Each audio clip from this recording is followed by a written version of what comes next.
Hello, everyone. Welcome back. I'm your host, Owen Smith with What's the Word? Today, I'm joined by Paige. Thank you, Paige, for taking the time out of your day to join me for this episode. Absolutely. Thank you so much for having me. So, tell me a little bit about yourself. Yeah, for sure. So I am a Embry-Riddle graduate back in fall of 2020, so good old COVID years. I graduated with a degree in applied meteorology, and I began my career working for the Arizona Department of Environmental Quality down in Phoenix, Arizona. And I worked as an air quality meteorologist for them for about a year and a half. But then just decided the remote work lifestyle wasn't really for me, and I was kind of looking for just some next steps. So then I found myself applying for the National Weather Service, and I was able to land a job at the Weather Forecast Office in Flagstaff, Arizona, which is where I am currently. Oh, that's so cool. How is it up there right now? It's a little warm or?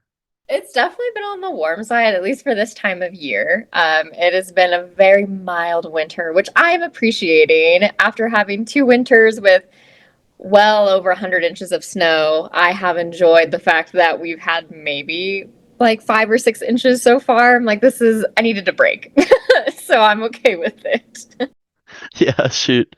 It snowed one time and we barely got a snow day. Barely. We got a late start, 10 a.m. Better than nothing, right? It is better than nothing, absolutely, but dang, I really want those snow days. Everyone does. Yeah, so what is the favorite part? What is your favorite part about your job? So there's a lot of aspects of my job. I mean, the weather dictates kind of what I do day in and day out. Sure, we have our daily tasks we have to accomplish regardless, but if it's, more active weather, we're certainly more busy on quiet days like it has been. It's definitely slower in the office. But the most exciting time and the part I really enjoy is during our monsoon season because that is when weather is the most active and we're, issuing warnings for people across all of northern Arizona. And that's really when we get to utilize our mission statement, which is to protect life and property. And although we're still doing that with our forecast day in and day out, really getting that opportunity to warn on severe weather in the moment is certainly the most exciting part. And I feel like the most rewarding too. But there's a lot of fun components. A lot of people love that we do weather balloons, and that's always a hot topic of conversation. And we do a lot of tours for that. So people like to come see us launch, and we do it twice a day, 4 a.m. and 4 p.m. I do not like that 4 a.m. launch, it's way too cold. But yeah, there's certainly a lot of components to it all, and it keeps me on my toes, which I love. But it's been a great journey so far. So, are you up for both the 4 a.m. and 4 p.m.? So I am not personally. So we are in shift work at the National Weather Service. We have a team of meteorologists and we rotate through three different shifts and there's two people per shift. So we have a day shift, which for us is 7 a.m. to 3 p.m. We have an evening shift, which is 3 p.m. to 11 p.m. And then we have an overnight shift, which is 11 p.m. to 7 a.m. So one person on that overnight shift is taking care of the balloon, and then one person on that evening shift is taking care of the balloon. Gotcha, gotcha.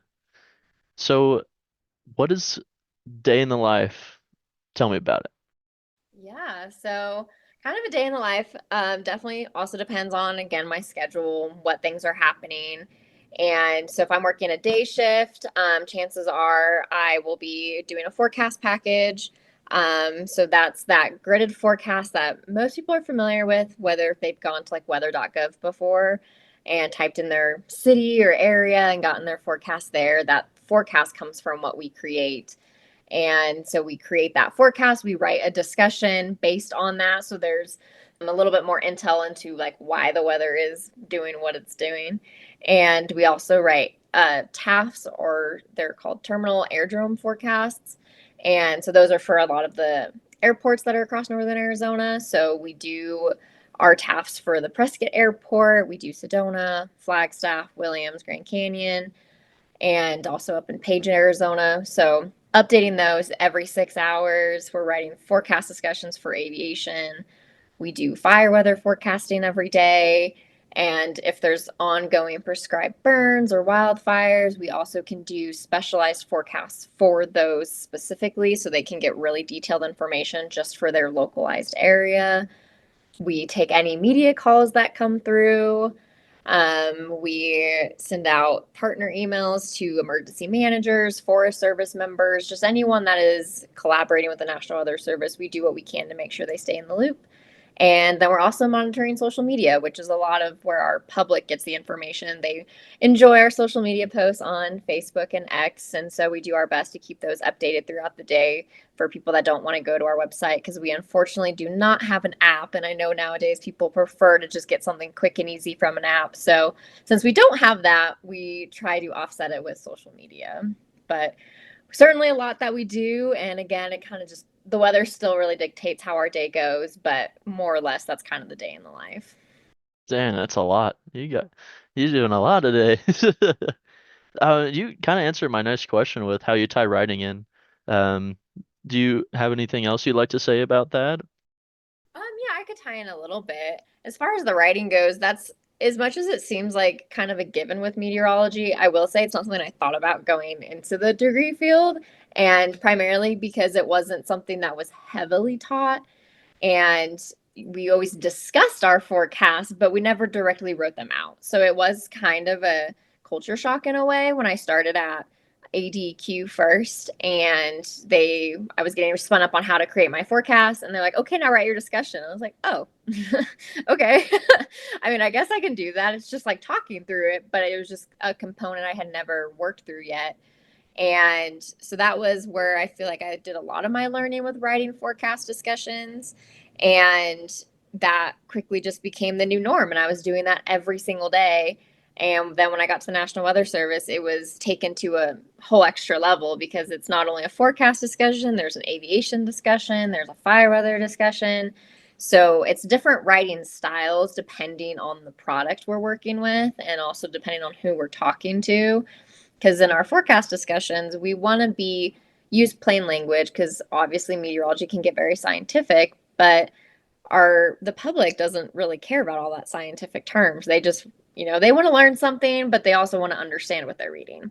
And then for aviation, pilots just need to know the information for them, and they can read certain analogies and acronyms. And so we have to kind of like work in their language. And then when it comes to fire weather, similarly, kind of changing our tone again to be specific to folks that are working on fires. So even just changing our language from with aviation, we speak in knots for wind speeds, but then for fire folks, they want miles per hour. So just kind of understanding our partners and knowing who our audience is like a really big component when it comes to our writing styles. And that's been, I don't want to say an adjustment, but just something I didn't totally realize going into this field. I did not think of that at all. That's actually really interesting. Shoot. So four different languages I counted? Four different languages of write. Yeah, that's super cool actually. With that, have you noticed since graduating just any differences or similarities from writing at Embry-Riddle itself and then in your current position? Yeah, so I definitely think there's been differences, just because again, writing wasn't a huge focus in the meteorology program there at Embry-Riddle. Yes, there was the required like technical writing course that students need to take, but that's a very generic course, and it's, I feel like, designed more so of how to write a formalized document. And that's great, especially if you go into research, and like that is a component of my job if I want it to be, but I'm not a research person. That's not something I strive to do. And I've written research papers during my time at Embry-Riddle, and so I know how to do the technical writing. So it was certainly just a change to figure out, okay, I haven't really been taught how to just write out my forecast discussion. I was taught how to give a briefing, I was taught how to lay out a forecast and what to look for and what I do need to share, but I just had never physically written it or typed one. And so it was just a learning experience. And that was very different from Riddle. And it is something I've been kind of trying to work on getting adjusted there at that program because I work very closely with the or I'm a board member on the Aerospace Advisory Board. And that allows me, as now an industry member, to kind of reflect with the university saying, hey, your program's phenomenal, but if you want students to really be prepared for industry, like this is a component they should spend a little bit of time on. Doesn't need to be a whole class, but maybe while they also are creating forecast discussions in a presentation format, maybe also have them write one out. So there's like that dual component to it. Yeah, absolutely. With that, what do you wish you would have known before leaving Embry-Riddle and going on to the workplace? That's certainly a loaded question. But a couple of things. I think when it comes to the career side of things, I wish I would have known just the variety of opportunities that are out there in meteorology. The professors there are phenomenal, and I think they did a great job of preparing me to work for the National Weather Service, and that is where I work. And that was something I really wanted, but I also feel like I didn't have a great idea of all the different opportunities I could have explored. I did start with a different agency, and that was a great experience. But at the same time, that experience was something I had not expected. I kind of chose it because again, I graduated at kind of the end of COVID. So I was just wanting to get a job right out the gate. And so I was nervous going into that kind of career field because I feel like I wasn't totally prepared. But kind of learning like, no, they really prepared us for any career field in meteorology. It was just very heavily focused on the weather service. And that's because that's where their connections were. That's where a lot of the professors had at least interned or had exposure to. So I think just having a better idea of, okay, I'm not limited to this. I could have looked at other possibilities, and that would have been really helpful. Just as like a confidence boost too, because I think being at Embry-Riddle, right, every student seems to have multiple job offers by the time they graduate, and which is great. I mean, that's why people choose this university. And it was certainly a little bit disheartening for me being in a field that is still, people need meteorologists, but it's not a big field. And so having very few options when I was graduating, it was just kind of like, oh goodness, I don't know what to look for. And just even something as simple as the title, like meteorologist, sometimes people call them atmospheric scientists, sometimes they call them forecasters, sometimes they call them environmental scientists. So trying to like sift through all the different titles was something I didn't know right off the bat. And so that was something that would have been handy. I mean, it's all worked out just fine, but that would have been something I would have liked to know. And then I think kind of on an like a personal note almost is I wish I would have been more prepared that like once you leave Embry-Riddle, like those days of just being like a kid, I feel like are gone because you go straight into adulthood and you don't have time to breathe. And, that was one thing I loved about Riddle, though, because everyone was so driven and they knew what they wanted and they were so excited to enter the workforce. And I was that student. But then as soon as I was there, I was like, holy cow, that went by so fast. And I made, great friends, such great memories. But sometimes I think, I could have had a little more fun. I could have enjoyed my time just a little bit more. But all in all, wouldn't change a thing. Truly loved it. And yeah, I couldn't say enough positive things about that university. That is just awesome to hear. I have a bunch of friends going through the meteorology program, a bunch of like military, so like Air Force ROTC, and they're having a great time. And would you say like are all those positions like kind of the same or just different titles or similar responsibilities?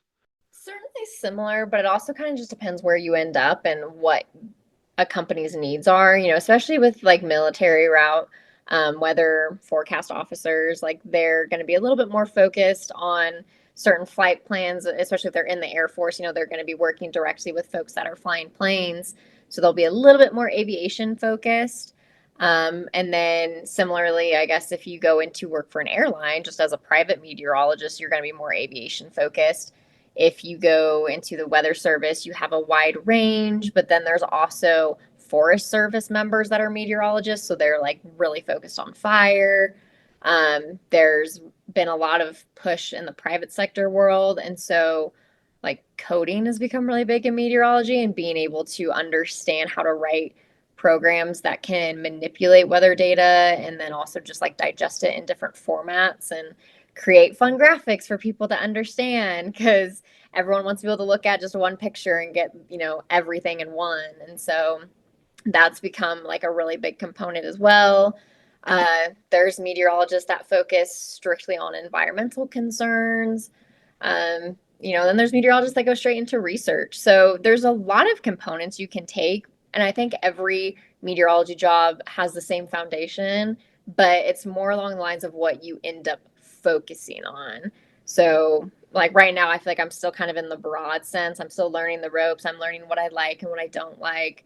And like for me, I've learned aviation isn't my strongest suit, even after coming from an aeronautical university. And so I've tried to like funnel my focus onto other things such as fire weather and severe weather. Like those are things I just have a better niche for. So it's certainly a career field you can really decide what you want to do with it. Job opportunities can be kind of limited. They're definitely becoming, like I mentioned already, more technical on the coding side.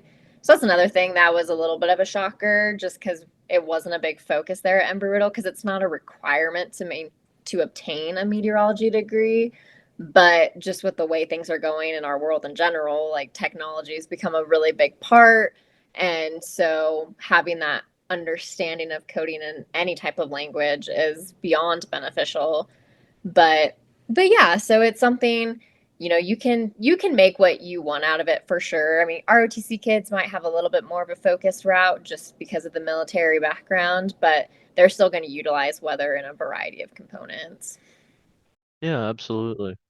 From what I've heard, that's I mean that's what they're learning right now. I don't think they'll learn that until they get into the career itself.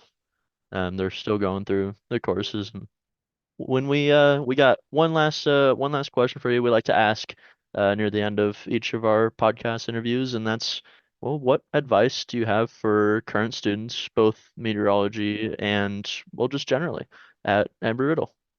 Yeah, so I'll start with the meteorology students specifically. I think the biggest thing or biggest piece of advice I have is just to utilize your professors and to lean on them. And, they have contacts with people. And I've always stressed to the professor because I'm still in touch with them. I'm always saying, share my contact information. I want to talk to these students. I want to explain to them how the National Weather Service works, go through the career process, the application process. But then I also would love for students to understand that there's so many opportunities. And if they want to pursue research, they can do that. If they want to get into the private sector, they can do that. If they want to work for a power company, they can do that. Like there's so many opportunities where meteorology comes into play that people just don't always think of. There's forensic meteorology. I mean, everything you do, weather plays a component. Even when the Diamondbacks are playing at Chase Field, that roof opens, well, they consult meteorologists on whether or not they should open or close that roof because it costs a significant amount of money. And so there's a use for a meteorologist in so many different career fields. So I think for a meteorology student, my biggest advice is just to not sell yourself short and to really understand that the opportunities are limitless, but you just have to be open to exploring those opportunities. And then as far as advice for just students in general there, I know I kind of already hit on it. My biggest thing is just enjoy yourselves because it goes by so fast. And Embry-Riddle is a school that sets the students up for success. I mean, it takes the work of each individual student, but at the end of the day, that university has amazing statistics as far as placement rates and then return on investment. So as long as you're putting in the work, you're going to likely get the result you want, but sometimes it's easy to lose sight of just still being in your 20s and enjoying the college life. So that's like my biggest thing. It's just have fun, join the intramural sports teams and do clubs and just explore Arizona while you can, because before you know it, you're going to have your dream job and then you're going to look back and you'll be like, wow, I loved Riddle and I had a great time, but I probably could have had a better time. So that would probably be my biggest advice. Well, that's awesome. Thank you so much for the advice and, well, for sharing your story, Paige. And thank you again for joining me on What's the Word? Absolutely. Thank you for having me. This podcast is supported by the Department of Humanities and Communication at Embry-Riddle Aeronautical University in Prescott, Arizona. Our hosts are Abigail Bradbury and Owen Smith. Matthew Haslam is the department chair, and I'm Amelia Chesley, assistant professor of professional writing. Many thanks to the Prescott Campus Writing and Design Lab for hosting our transcripts.